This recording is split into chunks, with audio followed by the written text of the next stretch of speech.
for playing the game with HD chibi characters. Why wouldn't I? This ain't the days of DS.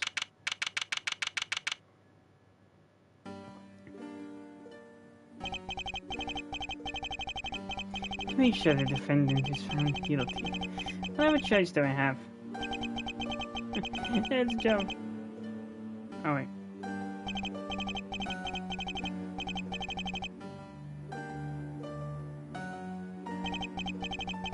Why go this far?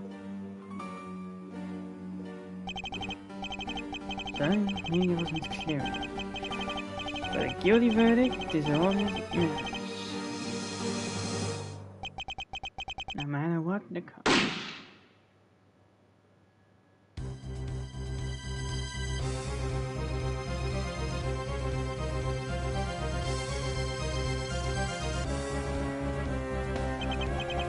I'm foraging among prosecutors. Always have been, always will be. March 14th, 2:05 AM. Prosecutor's Building, 12th floor hallway. It's hard to believe that I've been away from my office for a whole month. With Detective Gumshoe has been keeping an eye on my office and keeping it clean. Otherwise I'll have to dock his pay for 15th time this week.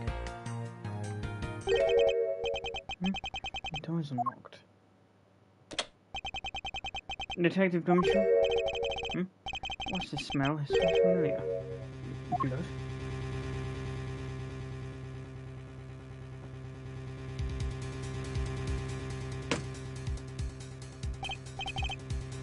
What the? What's the meaning of this? Please.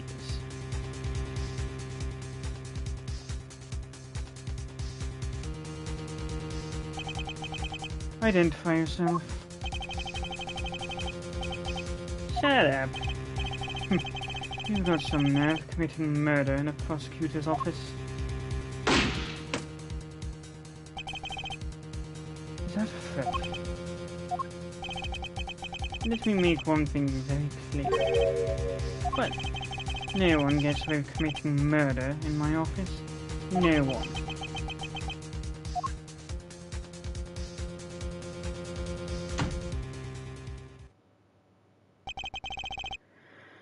My name is Miles Edward, and I work as a prosecutor in my local district.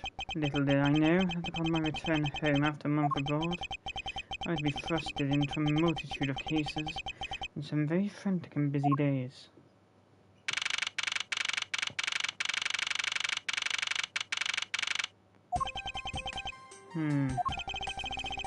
I've finished photographing the victim's body, sir.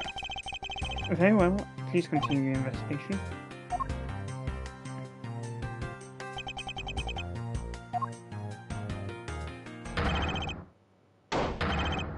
Miss Edgeworth, sir, you okay, sir? Keep it down, detective. This is a crime scene. I heard the murder taking place in the office. I ran up here straight away. This is Dick Gumshoe. He's a detective at local police. No one day assigned to handle this murder case for the time being. You're looking a little pale, sir. Are you hurt? No, I'm perfectly fine. However...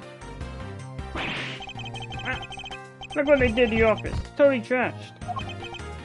I'll say, I probably slayed my floor with dirt rather well. No one gets away with tracking mud into my office.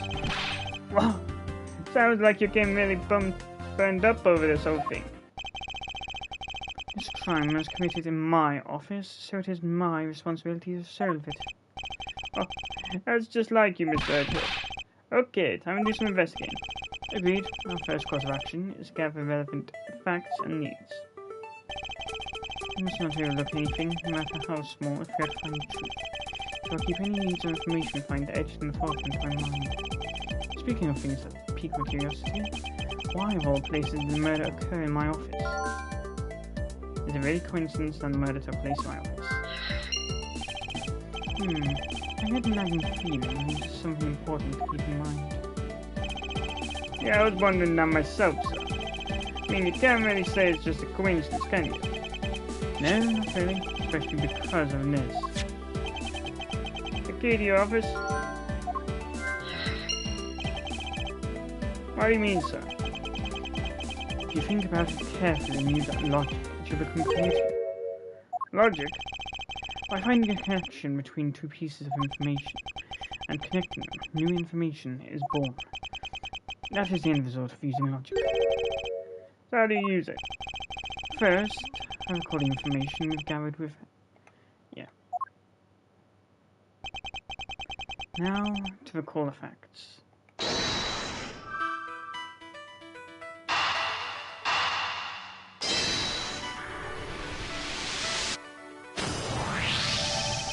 For security reasons, all prosecutors' doors are outfitted with locks. Which means it would have been hard for the murderer and the victim to get in here. Ergo, it's impossible to dismiss the location of this crime as mere coincidence. Yeah, that's exactly what I was thinking, sir. There must be a reason why someone infiltrated my room. What was the killer after? You're really on the ball there, Mr. Edgeworth. That's some beautiful logic, sir. Yes, well, when you follow leads to a conclusion, only the truth remains. However, information doesn't line up properly and is straight part of the truth as well. If I think carefully before piecing leads together, the logic should flip. Well, let's get started with our investigation, shall we? Basis of any good investigation is to examine everything, sir. I know that, and when I want to examine something, completely interact with it. But if you ever feel lost and want to talk, just use triangle, okay? Give you great precise advice as an investigator, sir. Something to try later if I have 3 times to lose. You finished photographing the body, so it should be alright to examine this area.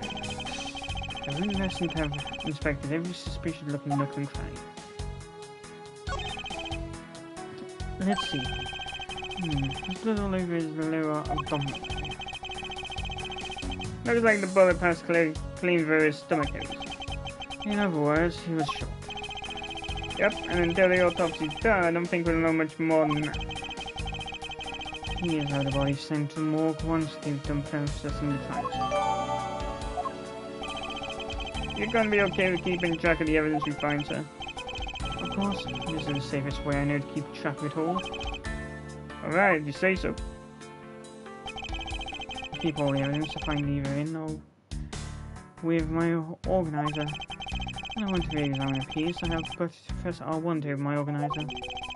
But the organizer is named for everything. I keep people's profiles in hand in it too.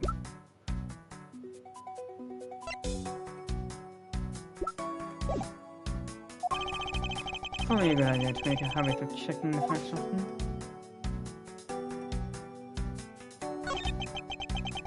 What do we have here?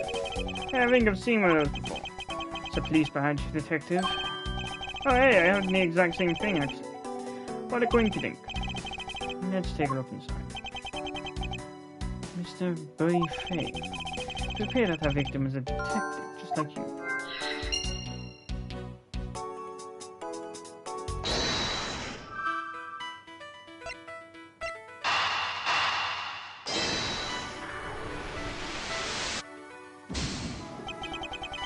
I can't see a clear connection between these two pieces of information. God damn it.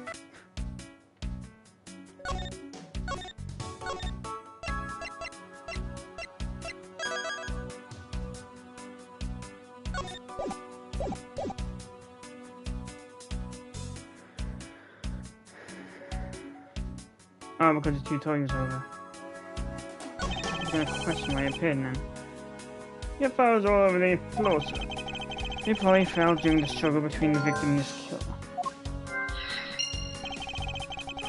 And I tried so hard to keep this place polished anyway.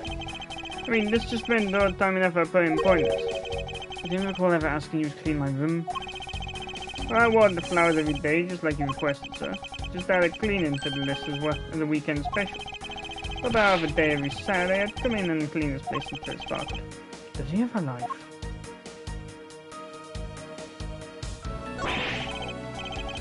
I don't believe it. In fact, those files in those shelves are tight. And not even an earthquake can make them fall off. But just look at them. This way the rest of the flowers won't be able to withstand an earthquake at all.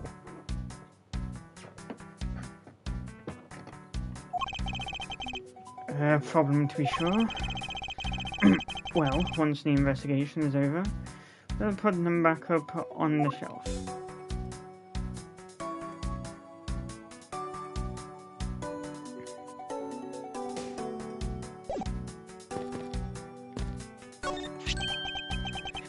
What have we here?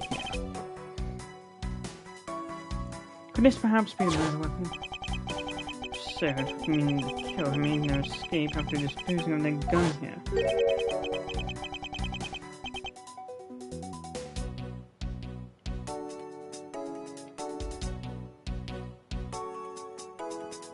I think I've seen one of these before. Care to enlighten me as to where? Oh, I know. Oh, this should be the exact same model. I think. Detective. Don't really like guns on much. I mean, they're very dangerous. Now that I think about it, you do see this model around the precinct lots. Don't use mine much except in emergencies, so that's why I didn't recognize it. So it's the same type of revolver as the ones used by this precinct's detectives. I seem to have gathered a few pieces of pertinent information. Now the common use of my logic can figure out if any of them are connected to each other.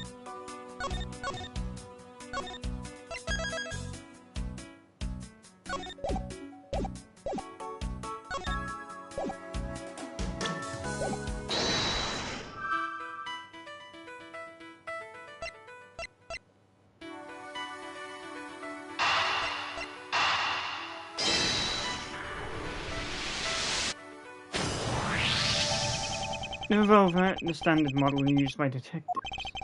Could it have belonged to our recently departed? Detective Gumshoe, could you please fully check the victim's body one more time? Yes, sir, on it now, sir. Excuse me, pal. Let's see. What have we got here? So it appears that I could have somehow managed to take the victim's gun from him. Let's see what else we can find out about this revolver. As I always say, you gotta look really carefully at each piece of evidence.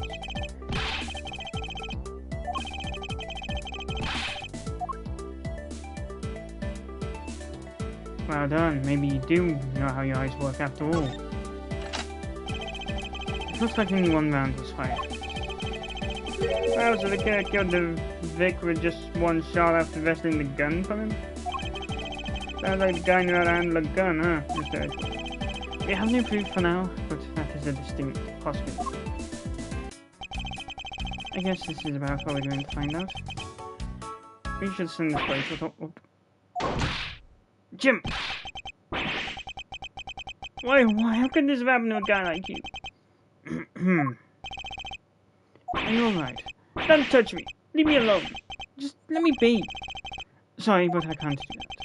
The investigation is still ongoing, so please refrain from touching the body. The body? The body? Don't talk about him like he's just some flesh.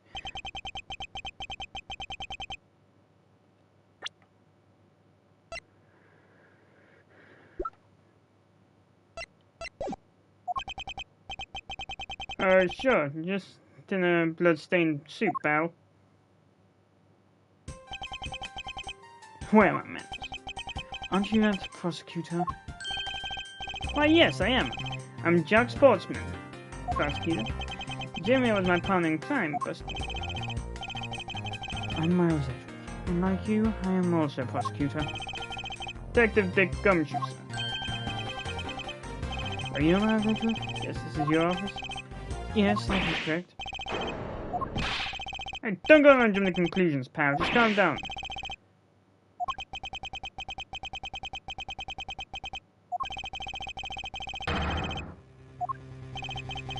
That is correct. However, I was not the one who killed your partner. Yeah, Mr. Edgeworth has been overseas on a business trip this whole time, pal. The key to the doors with me the whole time, okay? So the only one who could get in there was me. Oh. Gumshoe, that is not information you would want to share. Wait. No, I mean, I'm not sure. So it's you then, you're Tim's killer. No, wait, pal, you got it all wrong. Everyone, calm down. Mr. Portman, correct? If you're a real prosecutor, you should know how to stay collected. The investigation has only just begun. Isn't it too early to be drawing conclusions? Alright, I get the point. You're right, my mistake. Tend to get a little too hard-headed sometimes.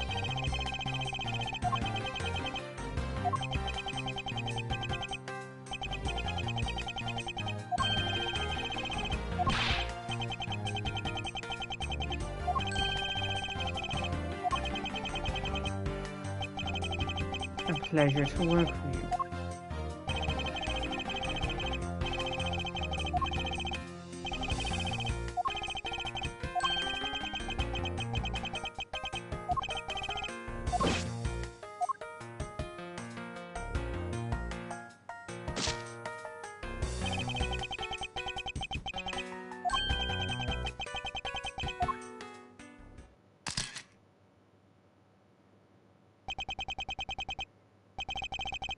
I should probably give them some space.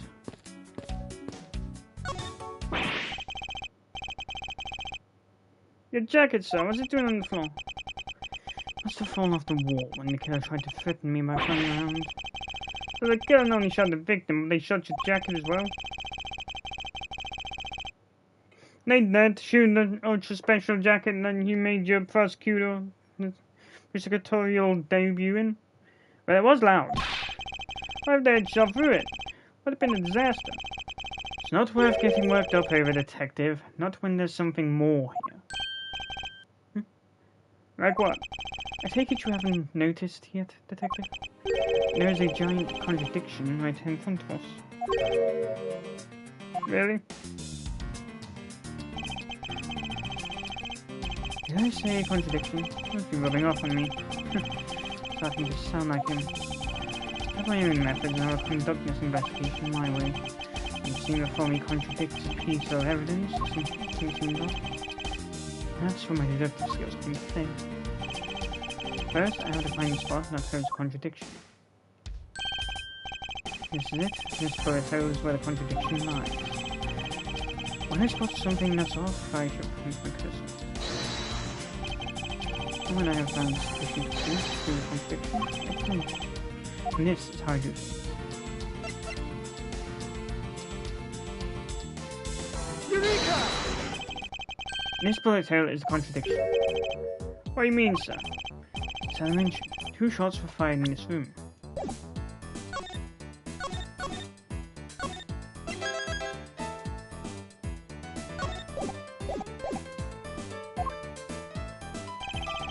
The first felled the victim, and the second felled his frame. Hey, that's right. However, this gun was only fired once. Hey, that's true too. Which means that one of these 2 bullets was fired from a different gun. Did the killer have another gun prepared tonight? For tonight? What? Yeah.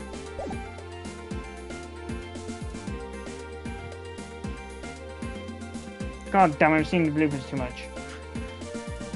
By the way, notice something, sir. Yes? What's that thing sticking out from behind the thing?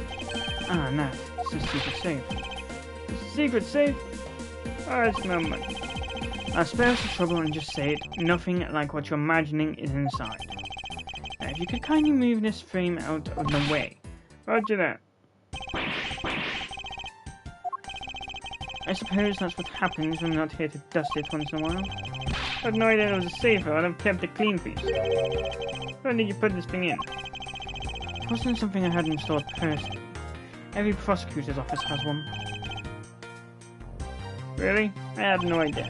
Well, only prosecutors are supposed to have knowledge of their existence. What's inside the stage book? Right now? Nothing. We only use them to store especially important evidence when a trial is in session. That's it. Talk about squash my hopes and dreams. I'm interested in having inspected every suspicious looking nook and cranny.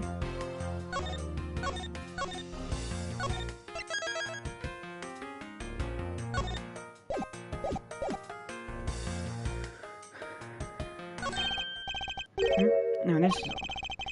You found something, sir? This keypad, don't you find it to be a bit too clean? Yeah, there's a thick layer of dust all around it, but not on the keypad itself. You there, the forensic scientist. Yes, sir? Could you please dust this area for fingerprints? You got it, sir. Couldn't find that on left a single print. Looks like it was wiped down well. As I thought, it appears that logic is the only way around this setback. Time to casually and calmly play connecting dots with the information we have.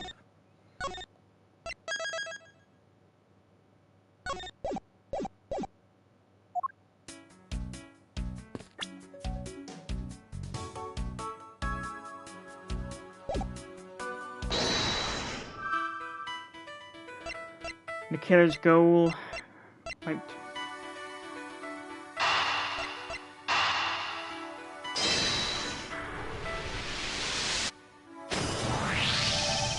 I believe I have figured out what the murder was.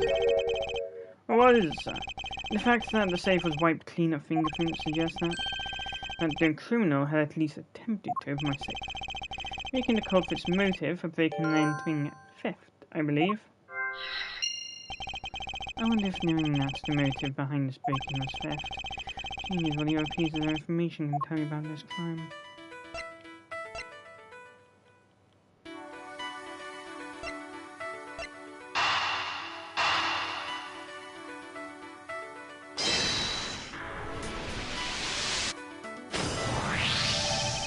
There's a possibility that the files displayed on the floor are not the result of a struggle between the victim and his killer. Oh, you mean like it could be from when the killer tried to find something, sir? Precisely. We need to figure out if any of the files have been stolen. Yes, sir, I'm going to shelve files like you've never seen before, even out of the library. Sure, let's give that a try.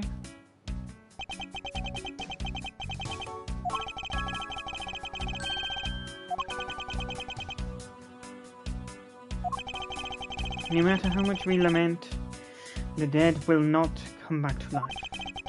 All we can do is search for the truth. And so what are we supposed to do? How do we go about finding the truth? First, we can't install the files to the rightful place.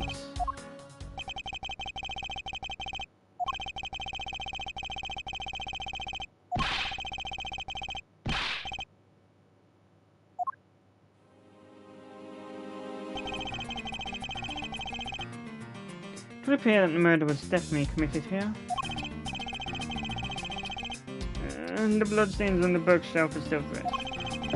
I suspect that the victim was killed in a standing position, hence the prints on the shelf. And the guy fell on the floor, right? The blood on the floor is kind of grossing me out. Detective, I don't have the time to deal with your weak stomach like that. But you know I'm no good at blood, sir. Certain there's something wrong with this picture.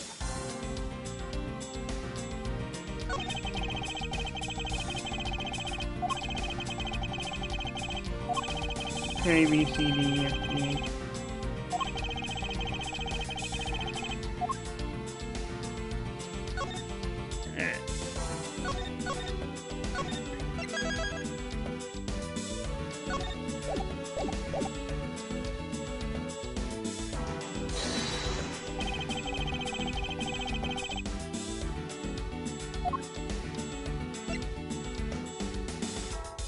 Wait, no.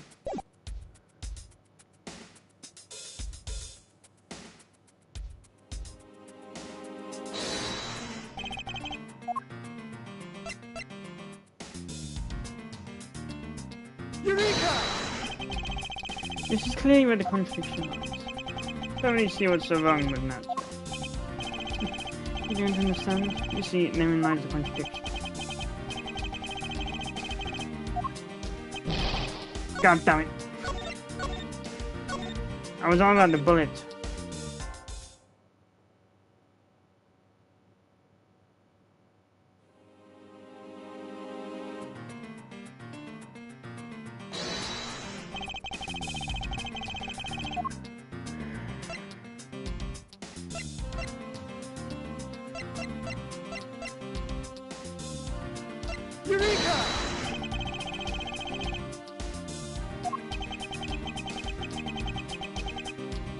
Yeah, I don't really see where that's going.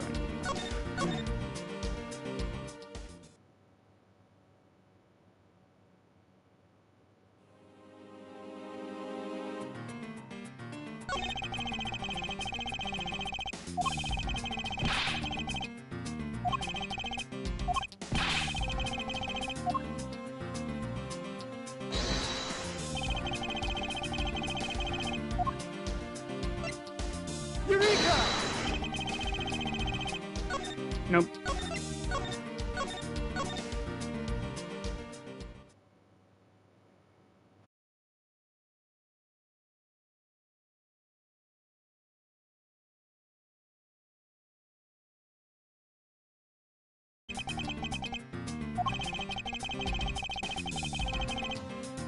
Oh no, it does look like the killer moved the body to flip through my shelves. I never found what they were looking for.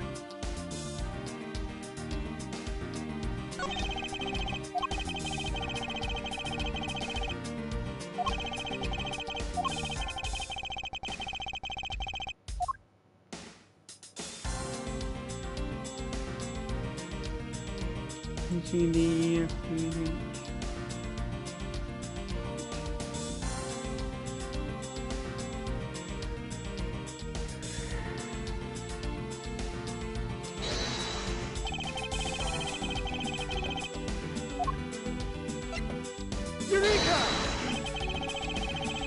Nope.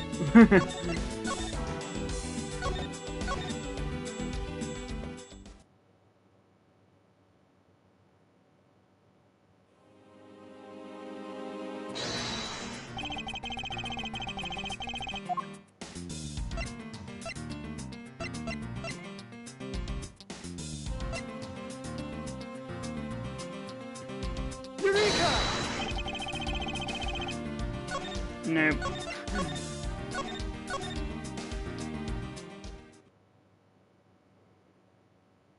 It would have been funny if they got Kyle into.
There's clearly a contradiction here in this bullet hole.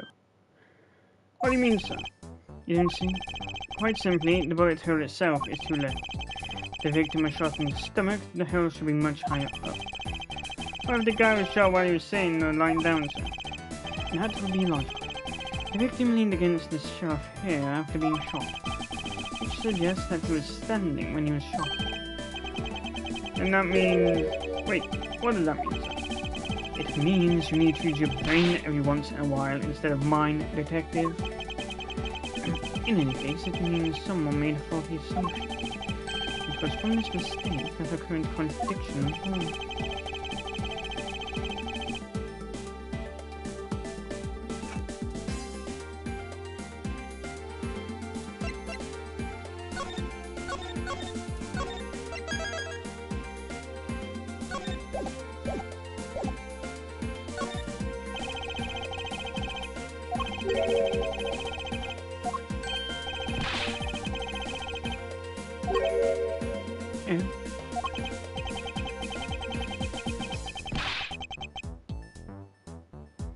Yeah, you see how the files that were shot began with number 0?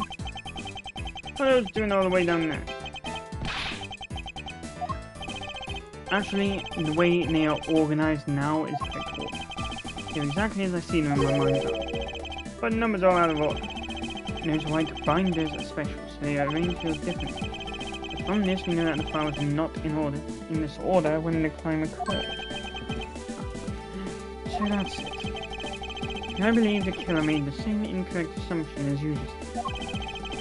Let's rearrange the files in numerical order and see what we find. You think it'd be okay to prop the body back up to how it was before it was moved? They finished processing the crime scene, so I don't see why it wouldn't be. If you please, Detective Gumshoe. As I suspect, bullet hole is now where it should logically be. The killer went through my files first before shooting Mr. Faith. And then putting in files back in numerical order, I guess. Exactly. And then proceeded to shoot the victim. Why would someone kill a man and then look through your files one more time? Puzzling indeed. The files were thrown into disarray twice, once before and once after the crime. Why? No time sooner than it was at the time of murder. Let's take another look.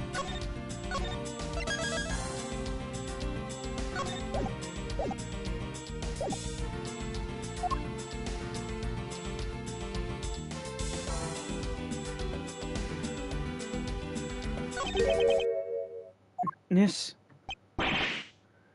What is that? Why does it say Gumshoe on there in blood? I'd say that's some incredibly incriminating evidence. Yes, indicative of criminal activity indeed. No, wait, there's gotta be some mistake. Miss Edgeworth, sir, help me, say something, sir. It appears that one of my files was stolen. Hello, sir, what about me and my situation? Is this what the killer was really after? Stolen file data jotted down in my organizer. Nice. Looks like Jim was able to leave us with the name of the killer in the end. This most important message managed to reach us.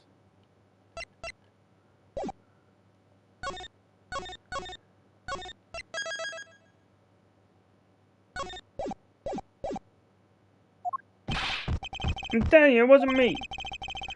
Can we terribly please say that your blood partner is guilty? You're going to accuse Detective Gumshoe of being the culprit? I sincerely hope you have some proof to back it up. Jim's words, no more than enough, won't you say?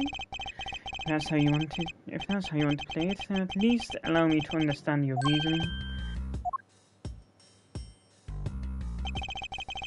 I don't mind this one bit. There's something strange about this man's attitude.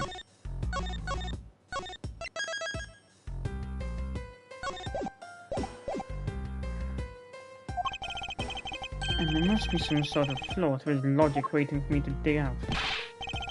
Miss Edgeworth, what are you going to do? What I always do in court, I'm going to cross-examine. One way or another, I'll expose the flaw in his logic for this technique. How do you do that? Can you explain to me, sir? Mr. Portsman, if you're ready. If you don't have time, you could just say so, sir.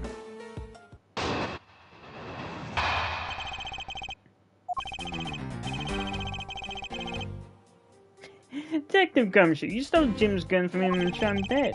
Furthermore, you messed up the files to make it look like you had committed theft instead. That's when you moved Jim's body that was sitting in front of the bookshelf. Thanks to that, you didn't notice the bloody layers his body was hiding. And it will be by his final words that you will be brought to justice. You intend to argue that the victim's dying message points to his killer? I can hear Jim's voice, and he's calling for his killer's arrest. Are you sure you're not mishearing his words, Mr. Portsman? There's no way Detective Gumshoe is a culprit here. I'll find the flaw in this man's log and expose it for credible evidence.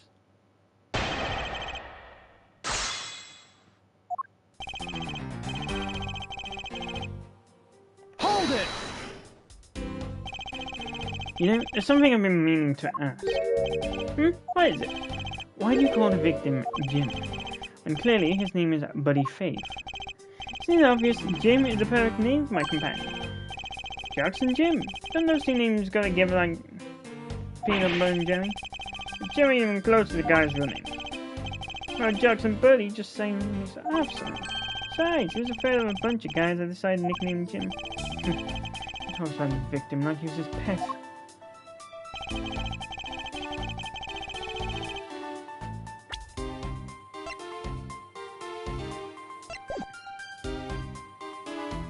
Hold it!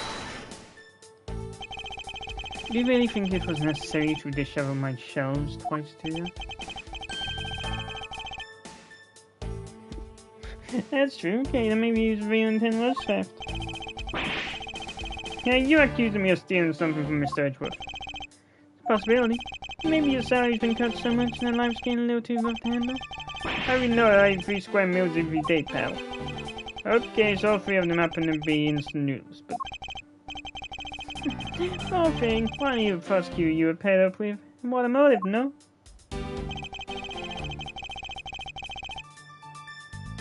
That's when he moved Jim's body that was sitting in front of the bookshelf.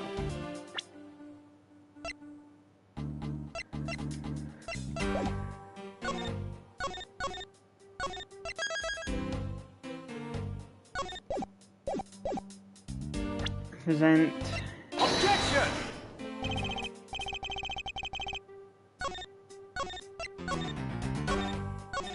Okay, that is a no.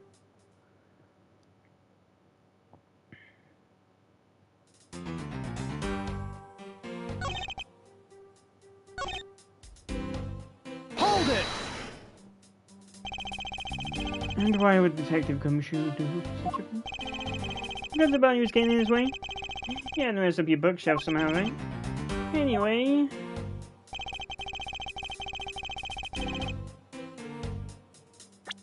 Present...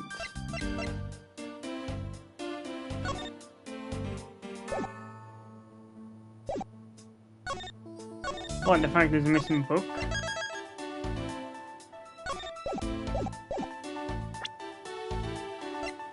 Objection! Perhaps you're not aware, Mr. Portsman, but there is a serious flaw in your logic. Bringing a bit of decorum in this, I see. No problem, I'm game. Can't help but find it odd. Excuse me? Oh, that the fellow prosecutor we brought down by the Power's own office? What are you talking about? Oh, you're joking, I get it. If you have the time to laugh, then you have the time to take another closer look at this. You still not see?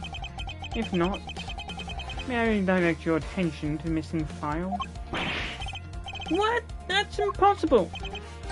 What's impossible, Mr. Portsman? Nothing. The files on that shelf are all about Haley, certainly. When the killer went to take the file after murdering your partner, I doubt they could have missed the bloody letters written on the file. Objection!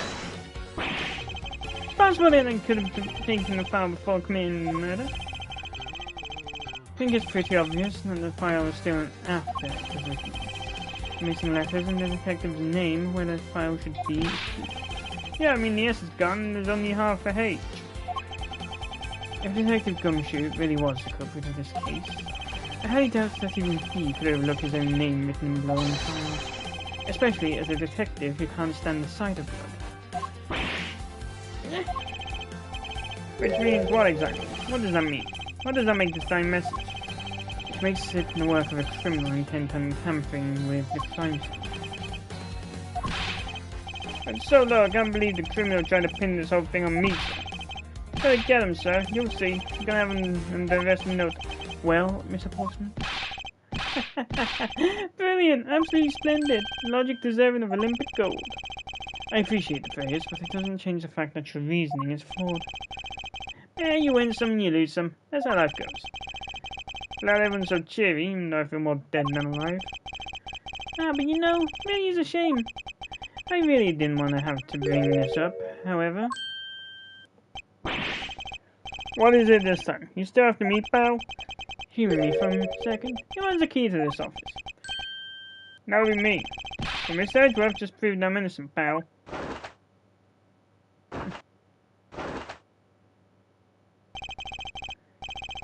is absolutely right, and I acknowledge your innocence. Then why do I sense that you still have something to say?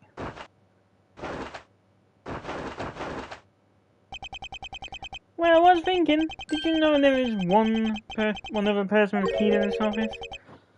One other person.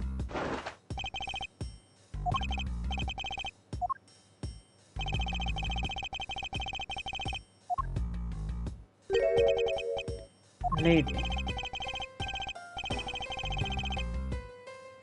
The girl is a member of this building security. Think further to make sure you're with me. Security? Did you say security? No, stop it, pal, don't. What's wrong with him all of a sudden? Of course it was Maggie. I believe she needs no introduction. I have called upon Miss Maggie Bird, a member of security.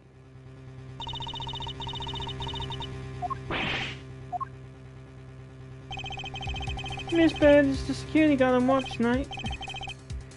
I see. Your point is... My point is that she could very well have used it. And by it, I mean the master key that can open all the office doors in this building. What? You're not the guilty party, Detective Gumshoe. And the only other person with access to this room is Miss Bird. That's right, I refuse to believe that Maggie's the culprit, pal. It was me. That's why I did it. Can we take that as a confession, Detective? Well, it wasn't really me, but it definitely wasn't Maggie, pal. Please refrain from flying off the handle, Detective. There's no need for such fiascos. Listen, you bastard, Detective. You understand what I'm saying here? That girl is the only one who could have committed the crime, and for one simple reason.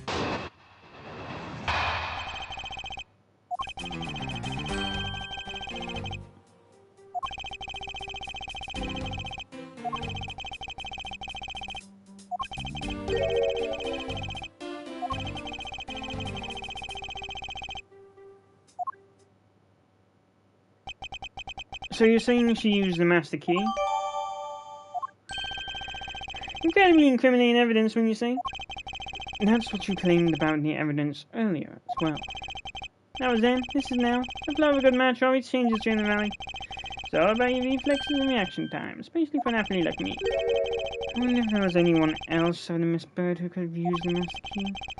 If there any way to get Mr. Portsman to give me more details is to press him.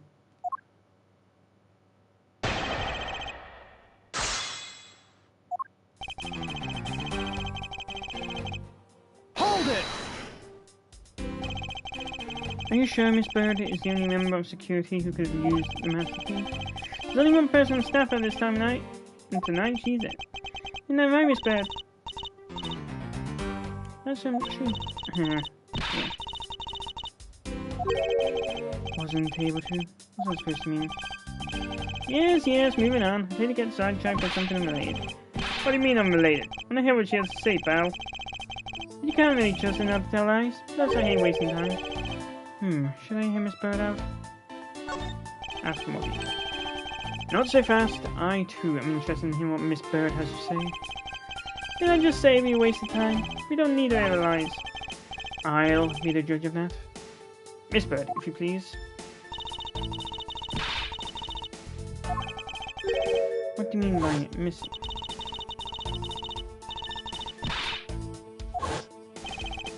Mr. Portsman, I believe this to be an important piece of testimony, don't you?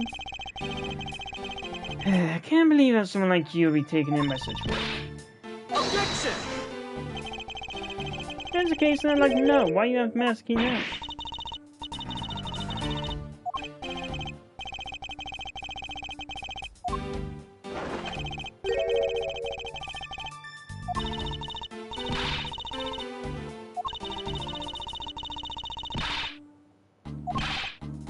Yeah, pal, just me. Don't want to test just how bad our look is. Unfortunately, I can't deem this piece of testimony as conclusive.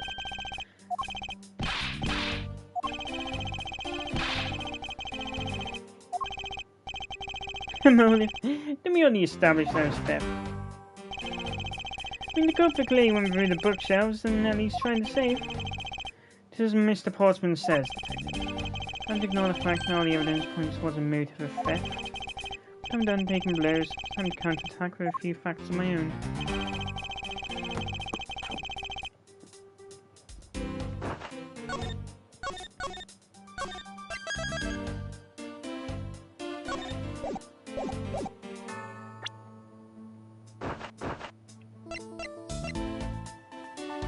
Objection!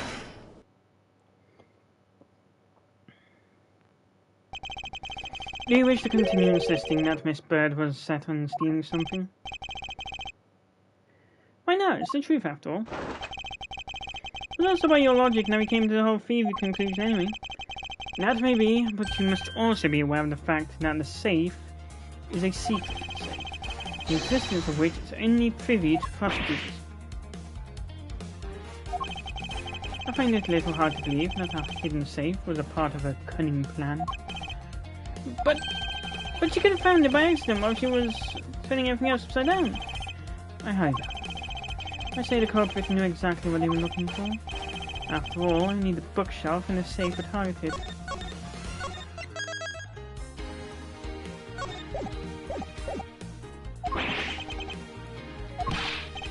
Yeah, even I didn't know about that safe, pal.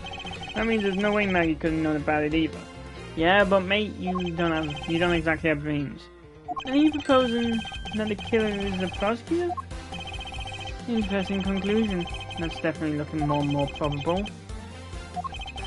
What's wrong, prosecutor? Do you have a different suspect in mind now? Wait, what made you? What's with the angry face, officer? It's all my fault. What do you mean? Yes, Jim, he knew about the existence of the secret safes. What did you just say? You're partners, like inseparable conjoined twins. That's what I told him. Put him in the secret safes. And that means, yeah, I know, I had only just told him too. Obviously it was wrong of me to tell him. I can't quite believe it. But the thief who broke into your room was probably Jim. Now he's claiming that the victim was a thief. And you were simply trying to stop him, weren't you? Miss Maggie Bird. Excuse me? I mean, you're a security guard, right? That's your job. But killing is going a bit too far, even in your risky profession. What the? You still accusing Maggie of the murder? Yeah, no. I mean, she had stumbled upon Jim, who had probably drawn his gun. I get it, it was self-defense, wasn't it?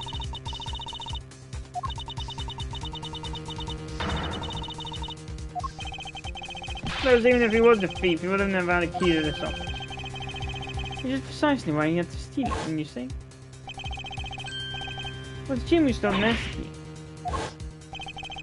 Pretty impossible for a supposedly stolen key to be here with us, unless you retrieved it from Jim after you killed him. Mr. Portsman, are you honestly accusing your own partner of being a thief? Don't admit it, but it's the only way for everything else to make sense. As you know, Honor. Now then, I think we're done here. The investigation waits for no man. Would you people be so kind as to see yourselves out? You can't kick us out, this is Mr. Edgeworth's office. Ah, but I'm the one who's been assigned to this case. You're all suspects to varying degrees and therefore ineligible to run the show. Listen, pal, how many times do I have to say this? Maggie can't be the culprit. Detective Gumshoe, calm yourself. But, sir, you have no choice but to accommodate his request. For now. Thank you, Mr. Edgeworth. Please swear he understands. No, man, if you could please remove yourself from my crime scene, I'd be most grateful. Mark my words, Mr. Portsman, we will meet again.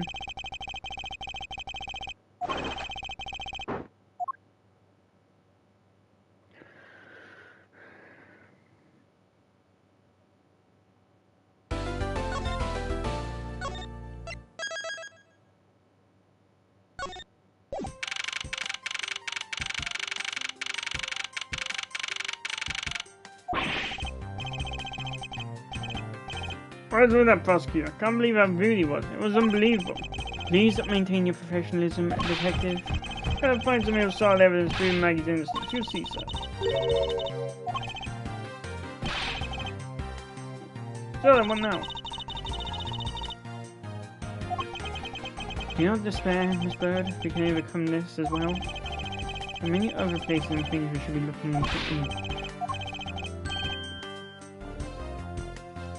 For example, in this hallway, the linchpin of his argument against Miss Bird was relayed to Master Key. In that case, this hallway is a perfect place for more information regarding the mystery surrounding my door.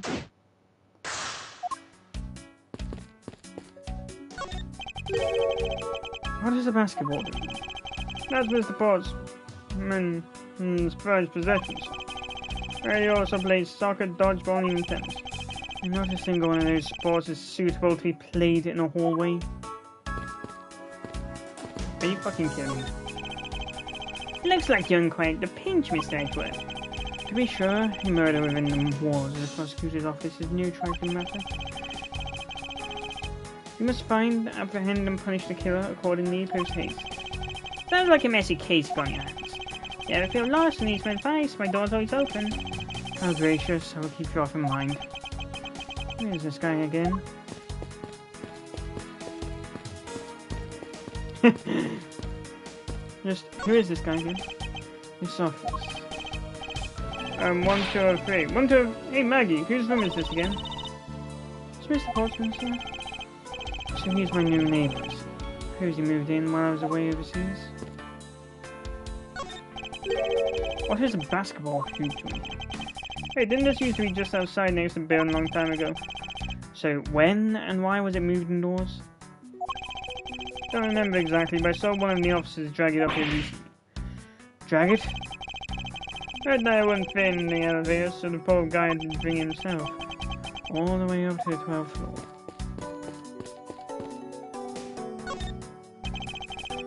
We haven't rest until I've inspected every suspicious looking nook and cranny. It's... And there's the missing zero series file, sir. No doubt about it. The bloody letters mark it clearly as day. There seems to be a few pages. Our thief took only what was necessary and left the rest behind.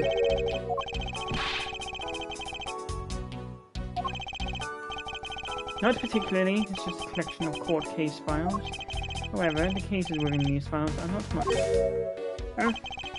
They belong to the High Prosecutor I used to occupy my current office. I have my reasons, but let's just say I was charged with keeping them as they were. And that means the thief must have always wanted the file for a specific reason, right? But it seems so. Only the pages related to that case from 10 years ago are missing.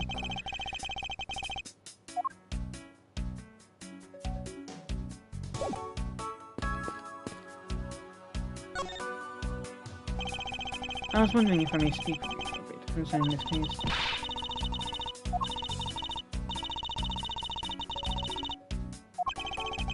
I can't let this chance pass me by. I should remember to ask about the master key. Jog your memory by showing my notes over.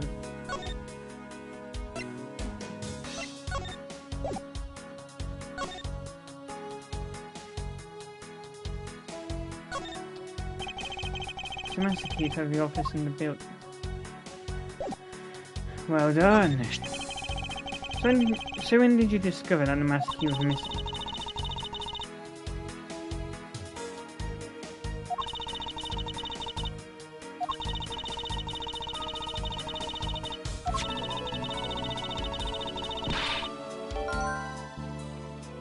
This key went missing from around 1 AM until 2:30 AM. Why is such an important key stored in such an insecure place?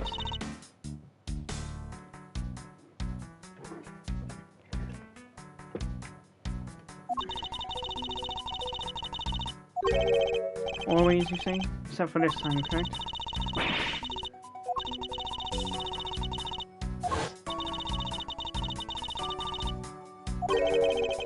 She used the master key.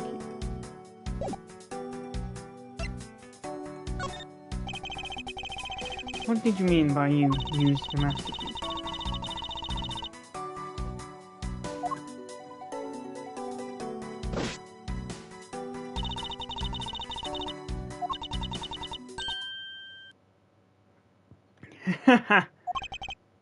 What is it?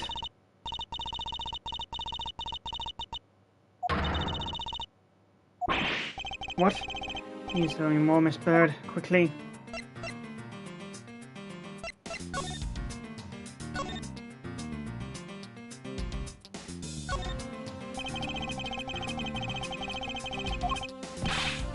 Numbers, enough human on the inside like everyone else.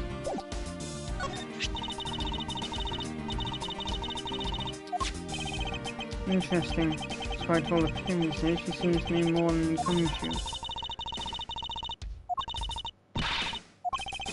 I didn't think that would be a very good idea, do you?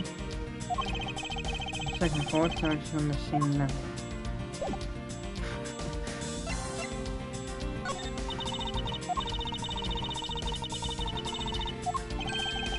And that's when you learn the master key, isn't it?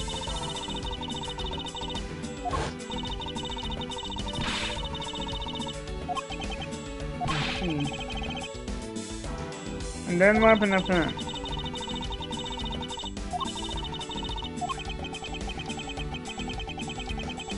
So in summary, for the sake of one forgetful prosecutor, you used the master key twice tonight. Talk about suspicious. I doubt you're going to say that you've never left your keys at home, Detective. I think this calls for a further examination of Mr. Portsman's door.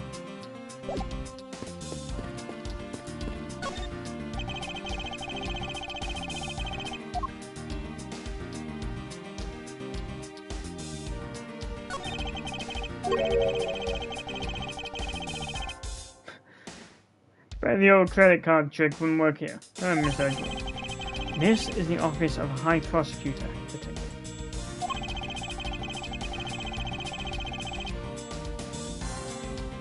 These doors would be pretty ineffective if the average cat burglar could get through. Aha, so I guess only a great cat burglar could get in. That must be your culprit. Might I advise you to return that conclusion to whatever pawn shop you bought it from?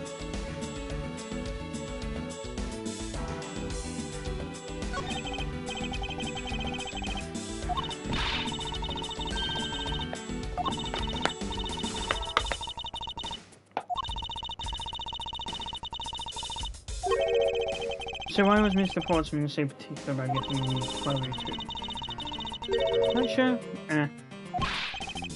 Yep, that's gotta be it. Can't think of another reason why.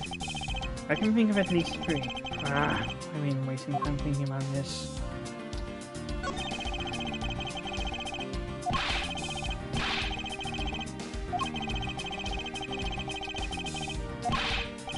Nonsense, a man doesn't become more or less dignified because of where he works.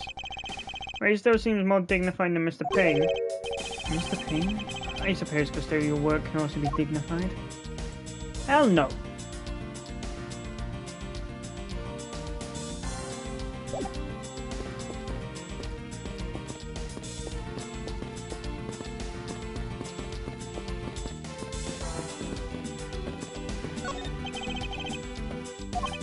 Is everything alright? Yes, sir! You must know I weighed myself this morning and I'm finally at 154 pounds. Congratulations, but I was asking about this hallway in this room. Oh, everything's okay, sir. A word of advice, stay focused or you might start to lose even more weight.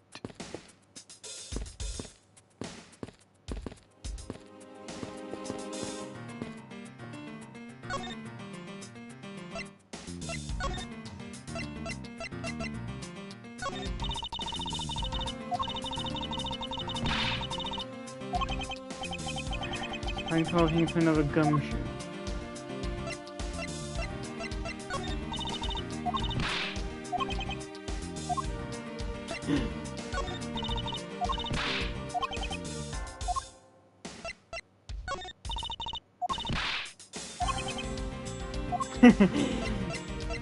For real now. Have you ever met the victim before?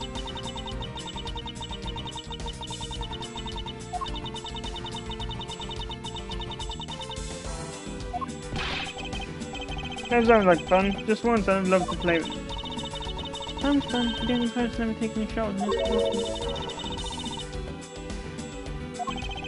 And second part, I don't think I'll have been. Miss Maggie Bird, correct? I take it that you are an acquaintance of the detective. She was under my supervision back when she was still in the force. One day she got caught up in a murder and things started going downhill, so she quit.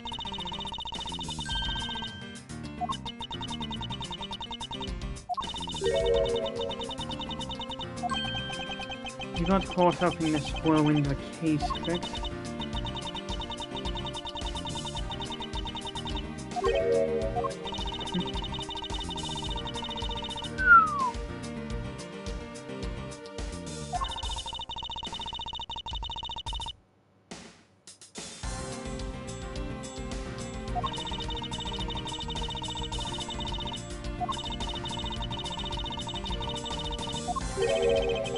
That's a lot to go through in one night.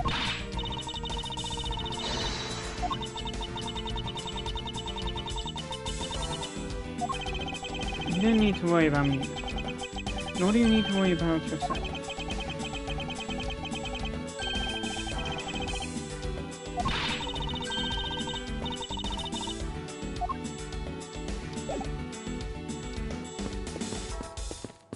Wait, so chronologically, is this the first? Second. I already checked this area earlier. I never first. No.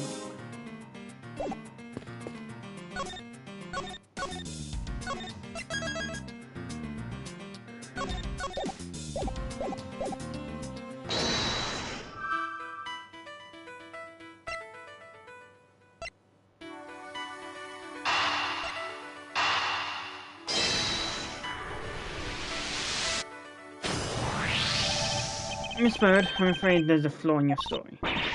What? Yep. Definitely seems like gumshoes rubbing off now. You said that you locked up Mr. Portsman's office at around 1:30 AM, correct? However, the master key had already been stolen at that time.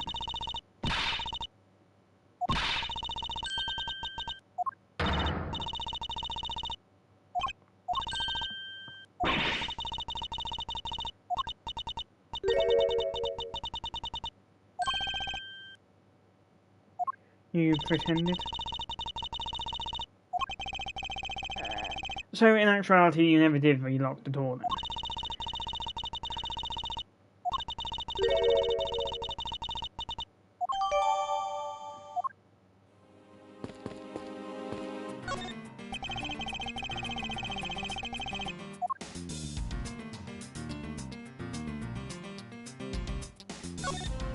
The juice.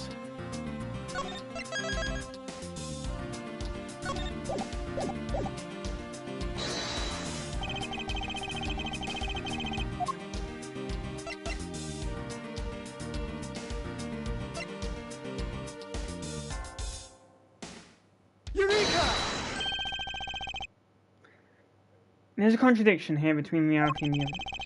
If what Miss Bird has said is true, then why is the door locked tight? You know you're right. Miss Bird, are you sure you didn't relock this door?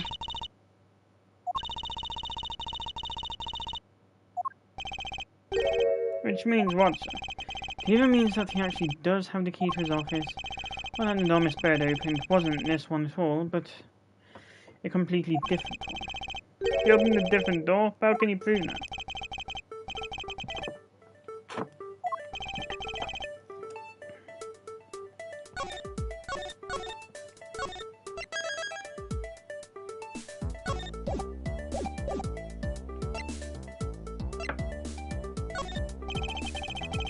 Nope.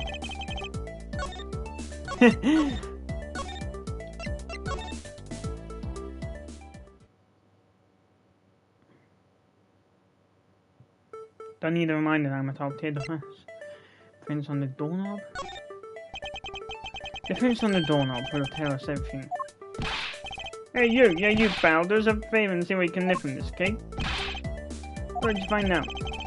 There's no need for such belligerent nostril flaring, detective. Sir, I have found only Mr. Portsman's and Mr. Fave's prints on this doorknob. So only two people's prints were found on this. That's pretty decisive. I'm lost. Thinking logically, a certain other person's print should be on this knob as well.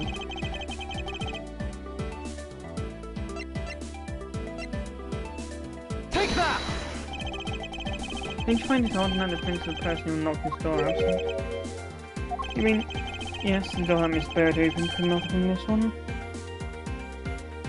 But a different one.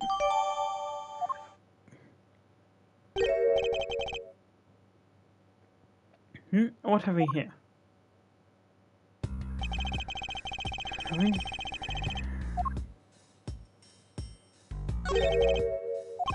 What is this? Looks like a scrap of paper. I'll get it, sir. Let's see. Oh, there's something written on it. I bought the 3 pieces of evidence by just like we talked about on the phone. But it looks like you're out. Guess I'll catch up to you later. It looks like it's a note from the victim. Yeah, it's from Mr. Portsmouth.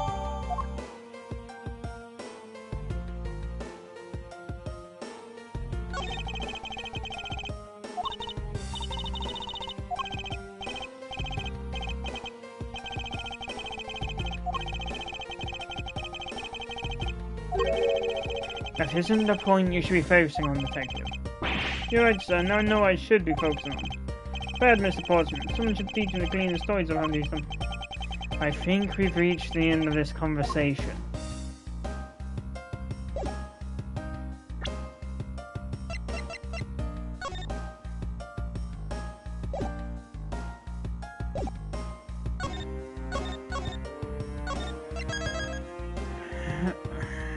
Wait.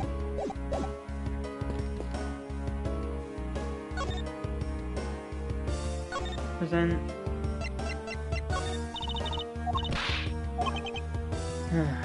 Yep.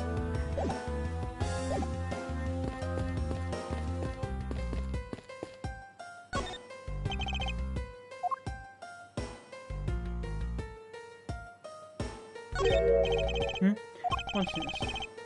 What are you looking at? Oh. Oh yeah, down there. The tape's been moved. That's okay, detective. I just found the position of this tube to be a little off. Hey, you're right, sir. Because the shifter and some made a seriously sweet slam dunk, the positioning of the hoop is definitely unnatural. I'd better take note of this.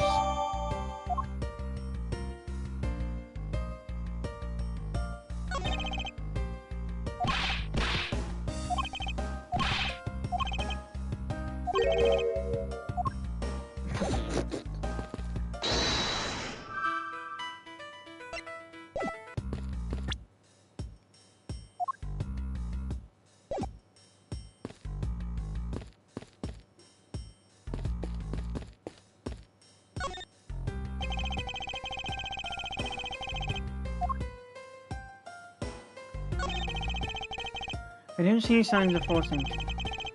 According to the guards, no signs that the lock was picked either, sir. Meaning that the door really was opened with a key. Did you happen to ask if any prints were lifted from the door?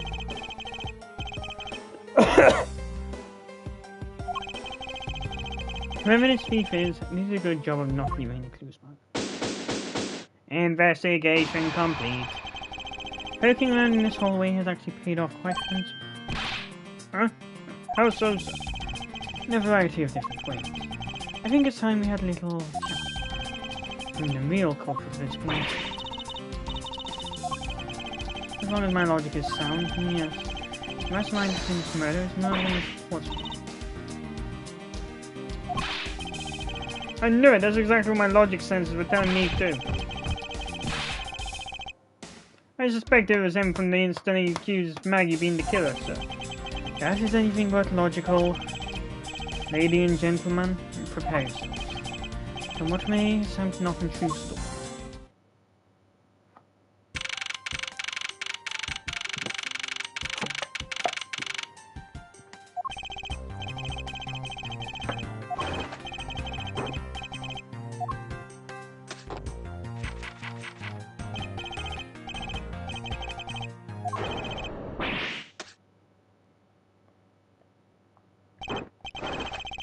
Well, vain detective gumption. End of line for you, Portsmouth. We got you now. Call off your dog, Mr. Edgeworth. Is this some kind of joke? It's no joke. We know, Mr. Jock Sportsman, that you are the guilty party in this case.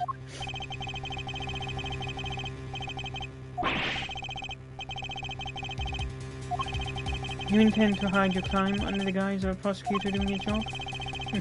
You see right through the unsightly paper-thin mask you wear upon your cowl. You never thought it would come to this. Actually, come to think of it, your mentor was Manfred von Karma, right? Legendary prosecutor who never lost a single case for 40 long years. But there was always this incessant chatter about forged evidence for that guy.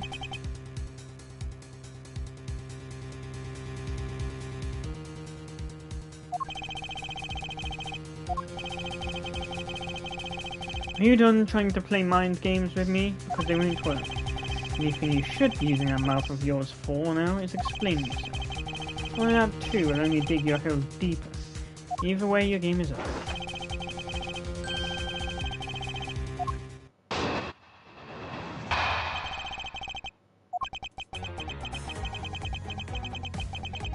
Allegra already?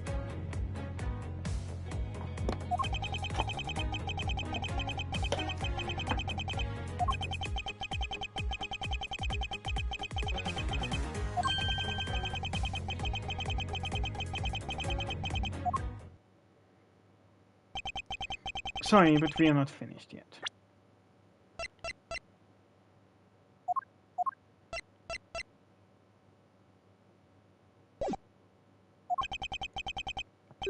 Oh, you stubborn. Thought you're basing your accusations on something?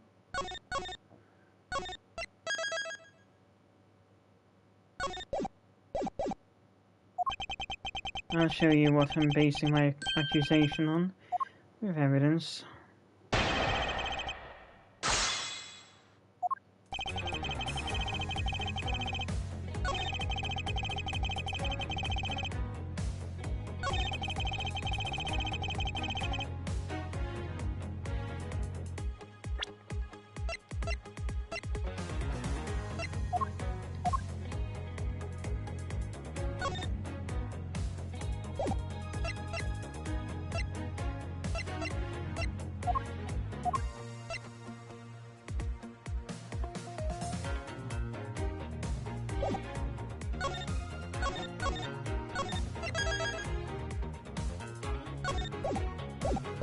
Wait, actually, is that Allegro or Presto? Objection!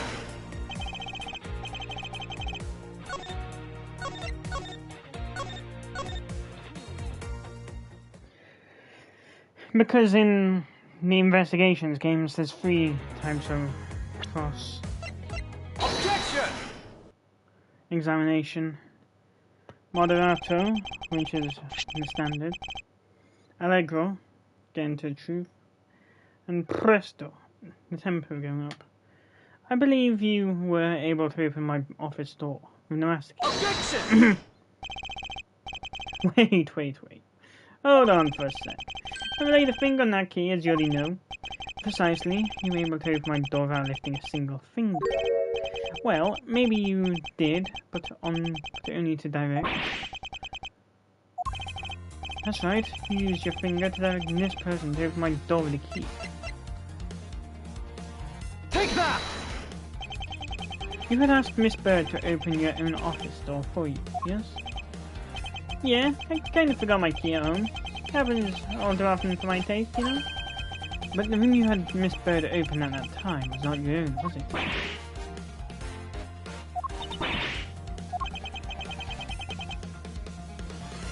You have quite the imagination. Why don't we ask the girl herself whose door she opened, shall we?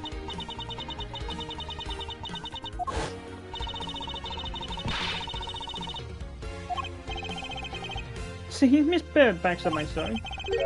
Yet what if you misled her to fool her into thinking what she wanted? No, you suppose I did now? By switching the number plates on our doors, for example. Danganronpa 101. Furthermore, you then use another thing to give a very strong impression that the door she was opening was yours and not, in fact, mine.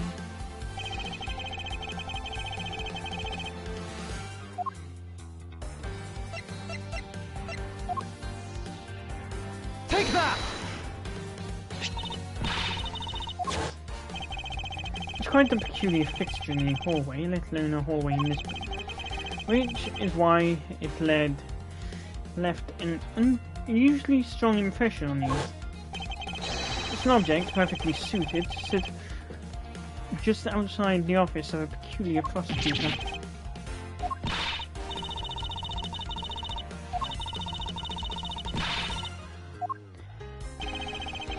No signs that the hoop has been moved.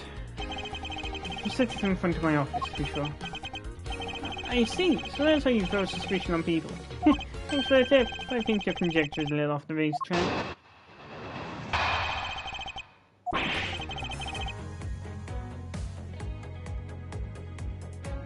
Now, room Festo.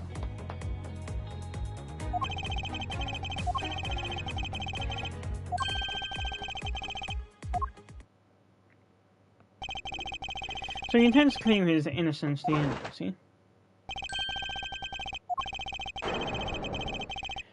God, that is about as... That claim is as legitimate as the... refreshing as a spring breeze that my unguard put on. Please calm down if I intend to show who is the one truly covered in slime here.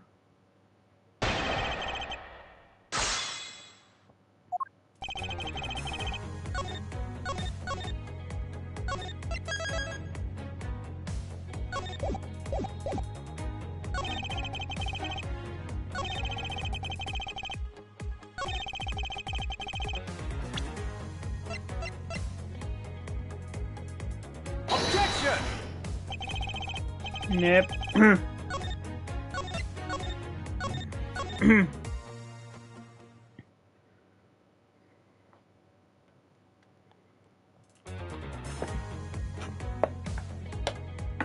Hold it! Nonsense, you say? Yeah, because I'm telling the truth here. Hold it! Using the master key, of course. Sure, you have fun with that? That is what the master key is for, right? Perhaps we should place it in an elaborate labyrinth of some sort for people like you.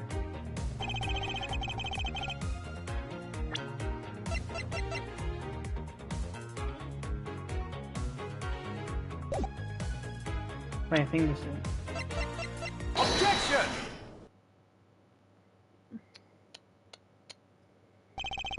That was a lie. What are you talking about? How's that a lie? This is a note that the victim left for you, Mr. Portsman. No? It was left under your door. Or did you not notice? And right here it says, but you're out. You were not in your room when the victim came to call. So then, where were you and what were you doing? Shall I explain it in full detail? You were busy snooping around in my room, the very room you had Miss Bird open. Objection! That's just nonsense. You have no evidence I made the girl open your door for me. I know what I do. I have very decisive. No way! This is proof positive you had Miss Bird open the door for you.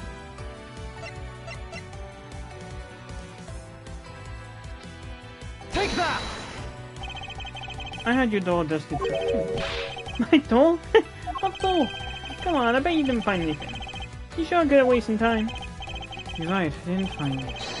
And definitely not Miss Bird's fingerprints. Her prints? What do they have to do with anything? Let's put it this way. If she really was the one who opened your door, then her prints should naturally be on the doorknob she touched. Further, all the prints on my office door's knob have been wiped clean off. I only assume it's because Miss Bird's fingerprints were on it. Don't you think it's time you gave up your charade? You know you so into my office with the intent of stealing something from me. And Detective Faith found you out. Possibly because you heard sounds coming from a room whose occupant will leave. Mr. Portsman, you killed Mr. Faith's sons. And I had the misfortune to return when I did. You had to threaten me as you escaped. As I said when you had the gun to my back, no one gets away with committing murder in my office.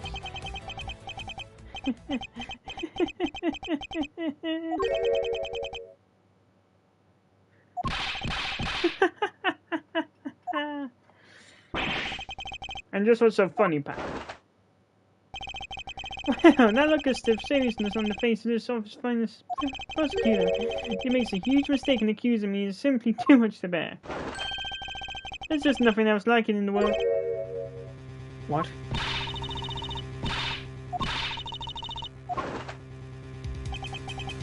And as I said earlier, it's all so circumstantial, so full of conjecture. You say you checked my doorknob for things? I can readily confess I had wiped that knob down well. I'm a little obsessive-compulsive, you see. Didn't want to touch a doorknob that you had touched. Which is why I wiped the knob down as soon as I could after you opened the door. That makes perfect sense. Only gyms and my own things would be on there. You made that up just now, didn't you? Furthermore, as for the note Jim left for me, do you know exactly when that was? Well, we know he could have left it there before I arrived in the office. Like early evening, for example. Are you saying you failed to notice a note in your doorway? Hey, even geniuses fail at times. It's probably too preoccupied by work-related matters, well, that's an excuse.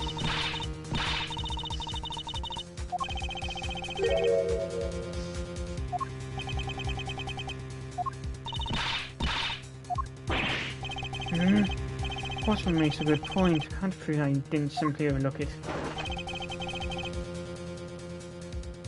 Besides, I have an airtight alibi. Airtight, you say? You just realised I had one as we were talking. I guess it would have been better for us if I told you sooner. Really? The fact that you just now remember?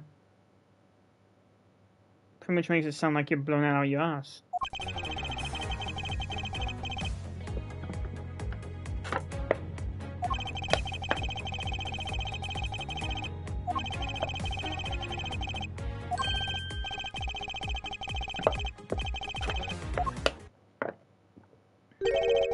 You really think it's not perfect?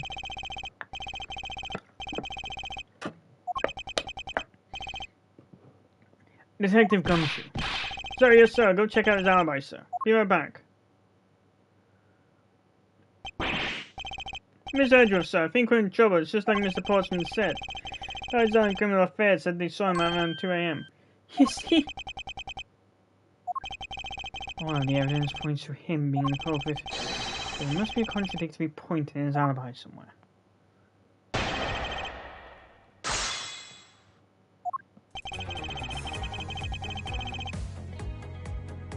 Hold it! You're correct, it was around 2 AM.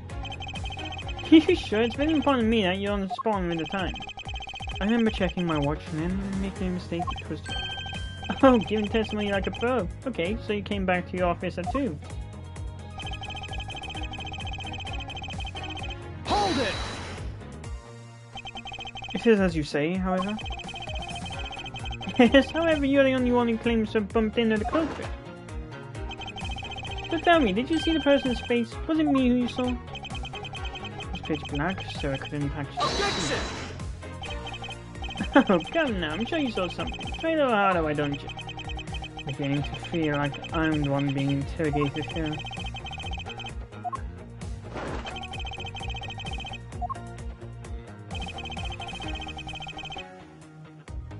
Hold it! So you paid the Criminal Affairs Department a visit? Yep, right after I left the prosecutor's building, I headed straight for the precinct.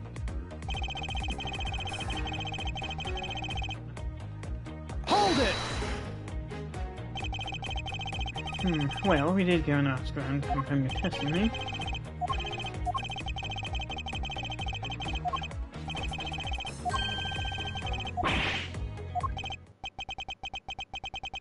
Yeah, she does have the perfect alibi.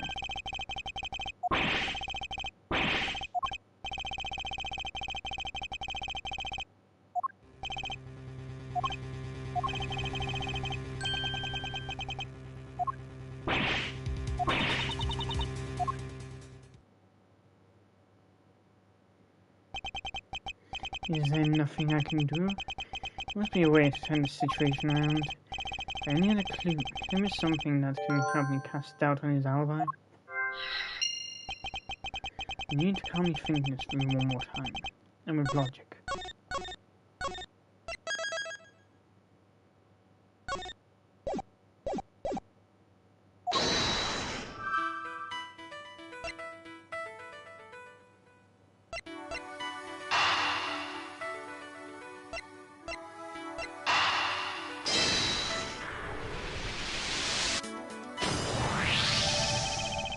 There were two bullets left at the scene of the crime. One that robbed Mr. Faith of his life, and one that nearly robbed me of my jacket. However, the murder weapon only shows sign of being fired once, meaning that it is entirely possible that a second gun was used on my office tonight. But seeing as how the killer had to steal Mr. Faith's gun, I doubt the killer had another gun up their sleeve. Therefore, the second gun could have been the property of an entirely different person, which could mean that there was another person who paid a visit to my office tonight.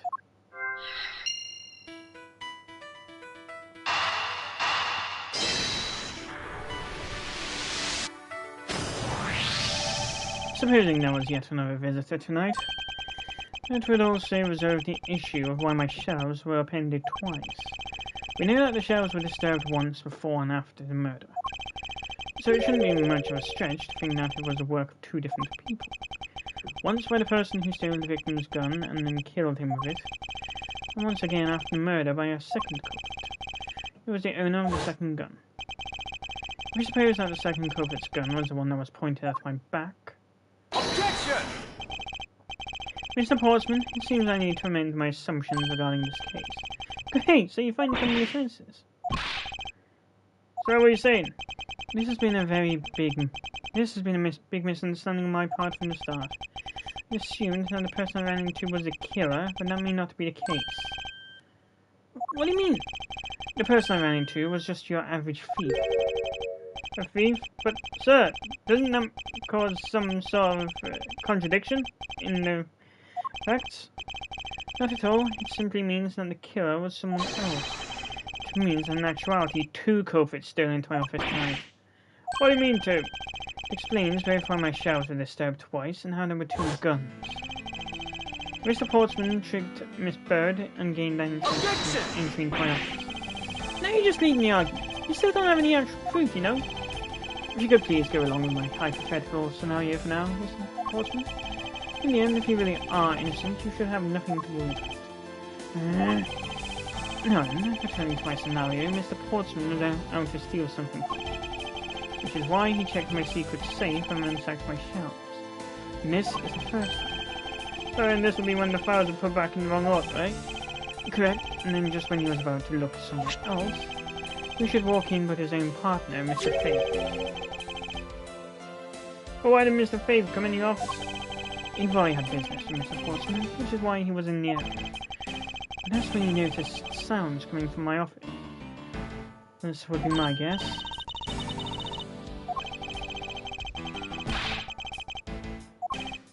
Correct, and as a detective, that was the right thing to do.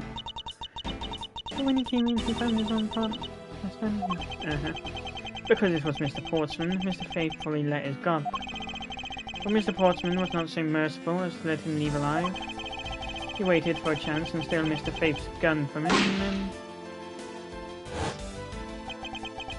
he killed him. Silenced Mr. Faith was catching him in the act of stealing.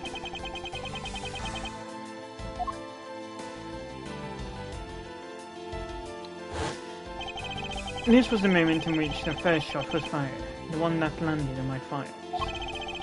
Following that, Mr. Portsman wiped the gun down and left it behind as he made his exit.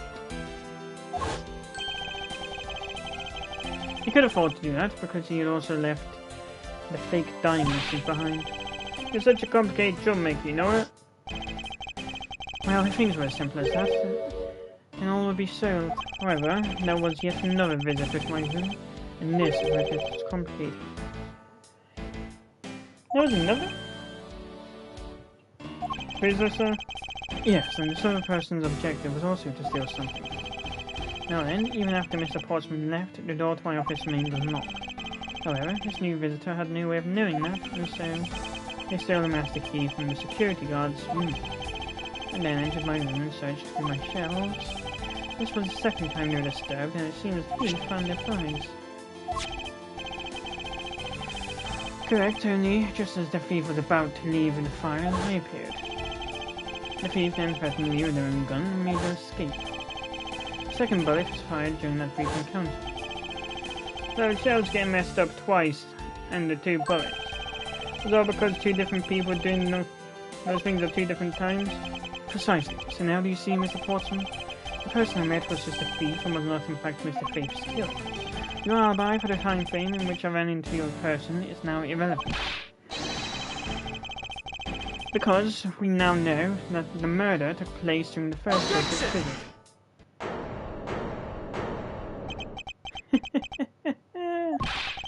What's so funny, pal? Absolutely splendid. Your scenario explains everything. All it does is Mr. Edgeworth, of course. But you know, it still doesn't change the fact that it's all circumstantial. Suppose an if, and that's a big if, your theory is right. But indeed render my alibi, which has withstood scrutiny, mind you, irrelevant. But there is still one defining point of your argument, for which you have no evidence. Just supposition now as the first business. Mr. Edgeworth, you can't let him get away with that, sir. But he has a point. I have absolutely no proof.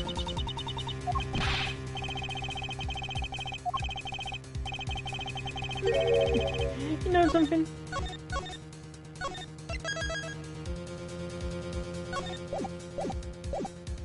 I find your attitude to be somewhat peculiar, Mr. Edgeworth. The person you met really was just a plain old thief. Then why is that person not your main suspect? That is, if your theory is correct.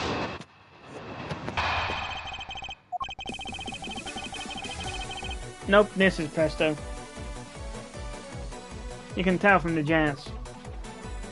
That thief you ran into should be your main field suspect, wouldn't you say? You should be out there looking for that thief right now.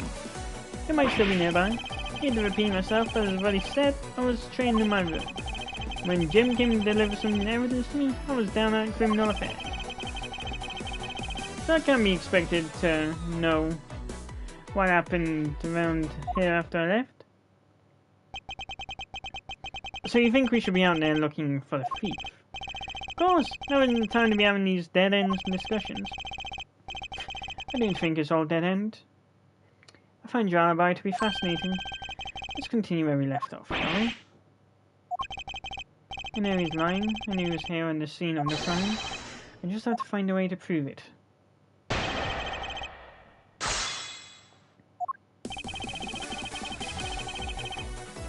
Hold it!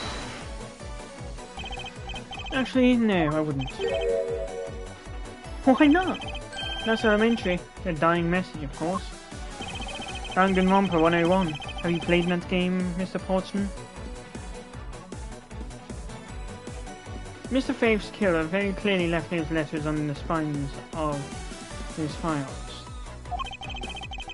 It was after they were on there, and then the thief stole them. You mean the Zero files, right? And notice how we also know the letters themselves were a setup and not for Mr. Faith.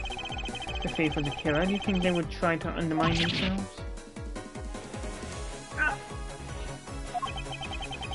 Maybe the killer just didn't think of that either? Yeah, that must be it. Maybe, just maybe.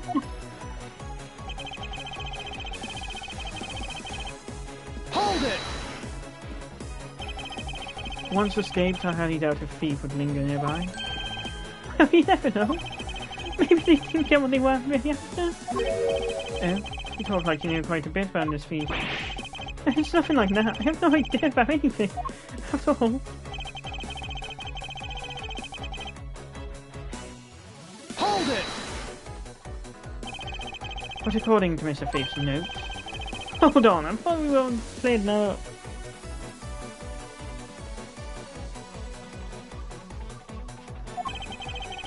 Didn't we say that Jim left that note for me in the early evening? Yeah, proof that he left at a different time, say just before he was murdered. I don't have any. You see, so I insist again I was in my office the entire time. Hold it! Why didn't you give an average? Mr. Faith. That's because he said he was tired and was going to have a quick nap. You know those sofas in Norway? He likes to sleep on those. It's one of his habits. And what of the evidence he brought? New things like yesterday's case. Just 2 items, a gun and a pendant. Interesting. This piece of testimony seems too crucial to let slip through the cracks.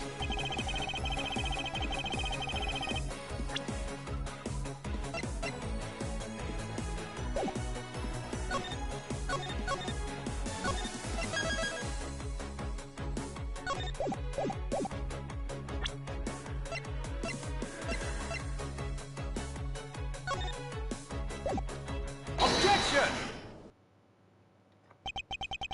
Only 2 pieces? I believe the proper phrase here is, you fail. Excuse me? You fail as a prosecutor, Mr. Portman, as you intend to keep evidence hidden from me. What are you talking about? I haven't hidden anything from you. Well, here's a piece I think you should read carefully. It says that Mr. Faye was bringing 3 pieces. Yes, and this is the victim's real dying message to Mr. Portsmouth. I got tripped up by simple arithmetic. Where is the missing piece? It's... You have it, don't you? Only the guilty would make such a face. Detective comes. You don't have to say it, sir. I'll pat the guy down from head to toe. Don't go any closer! I'm warning you! This is all part of the investigation, pal, so don't even think about stuff. No! Hey, what's this? Yeah, this time, sir. Despite what you said, it would appear that you do have something to hide. Why would they hide something like that? Is there any one reason why anyone would hide evidence in this folder? Because it would unequivocally point to that person himself as the real killer. Let's examine this video tape in a little more detail. For the section of the tape that would drive the last nail into his coffin. KG8. The KG8 incident? That's a police case number, sir. Does that mean this video is evidence from that case? Interesting. However, what's recorded on this isn't what's important. Let's give the case in before a once over. Ah, that's blood, isn't it? Yes, and I believe this is what the good prosecutor was trying to hide from us. This blood is still fresh. You mean this might be Detective Faith's blood? No! No! Got it wrong! No amount of denial will save you. We have but to run a blood test to find the truth. You told us that you had received evidence from the victim earlier. Now you want to tell us when and how did the victim's blood find its way onto this video. Was it at the moment of his death? Did Detective Faith find his videotape on his personage when you killed him? You know very well there's no way to prove that. Not even if we were to examine these tape footage. If I had to take a guess, I'd say that the only ones on here would belong to the murderous you and Mr. Faith.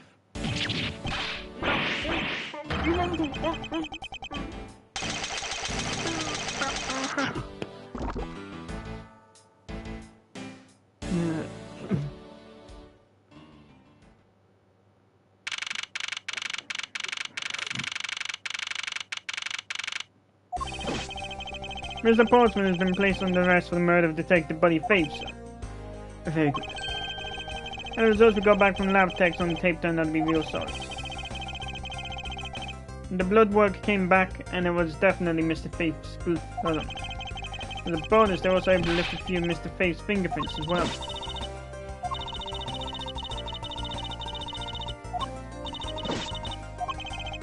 It was nothing. I just saw you got caught up in a murder in my office. Please accept my apologies.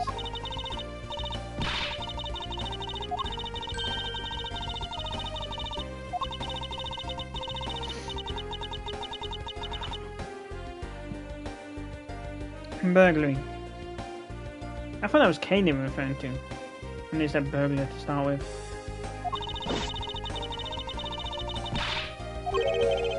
Something tells me we should have hired a different person. You know something, sir? That Mr. Portsman really was one corrupt prosecutor. And why would you say he was corrupt? Well, I heard that there was a number of suspicions related to his court cases. There's even rumours about some of the evidence he used as his forged, sir. Forged evidence, hmm? And they say he even decided not to prosecute a few cases for some really vague reasons. So that's why Edgeworth's main aim when he became chief prosecutor was to... Ah, fuck. We never did get around to asking what his reason was for breaking into my office. Yeah, whenever we got near that topic, he just clammed up. Although, we can be pretty certain that it was to steal something. This is just between you and me, sir, but there's a rumour that some sort of huge organisation is involved behind the scenes. Oh? Well. Mr. Portsman, not willing to divulge anything, it certainly lends credence to that rumour. Which seems like we haven't heard the last of this. And Mr. Portsman ain't the bad guy? I didn't say that. But rather that there are still many more mysteries for us to solve. For example, we still haven't figured out the significance of this piece of evidence.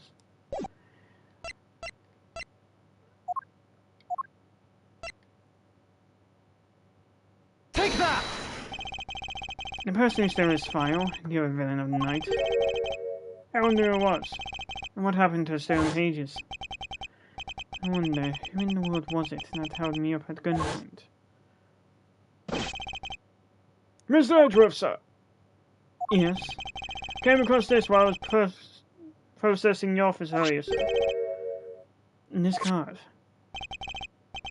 Yadagrasu? What is it, sir? Is that a bird or something on there? It's not just any bird. It is the mark of the raven. A three-legged raven.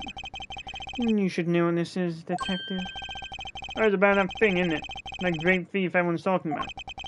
Yes, it is the mark of the great thief Yatagarasu. Under the mark of a legendary bird, the Yatagarasu is noble to the end, a modern Robin Hood. Labelled mysterious and phantom-like, the Yatagarasu appears and vanishes at will. Though we don't know much about this thief's ultimate goal, we do know the targets. The Yatagarasu likes to find and make public evidence of corrupt dealings of all sorts. The theft is always performed in silence and always with perfection. Once the target is chosen, no dramatic calling card or announcement is sent forth. Instead, the chosen corporation is infiltrated without even the target list. Some days later, the evidence that was found is sent out to the mass media, along with this single card. Although it has been a while since the Yatagurasu's last appearance. Hey, Mr. Edgeworth, look, something's written on the back. What? Let me see. Location where the thief put the stolen files. So the person who stole the contents in this file was the Yatagarasu. Yatagarasu. Organization. Quite a few key words are popping up in this mystery. Murder in my office. The return of the great thief Yatagarasu. Looking back, I can't say I didn't see these events coming. For they were heralded by the incidents that began to occur 2 days ago.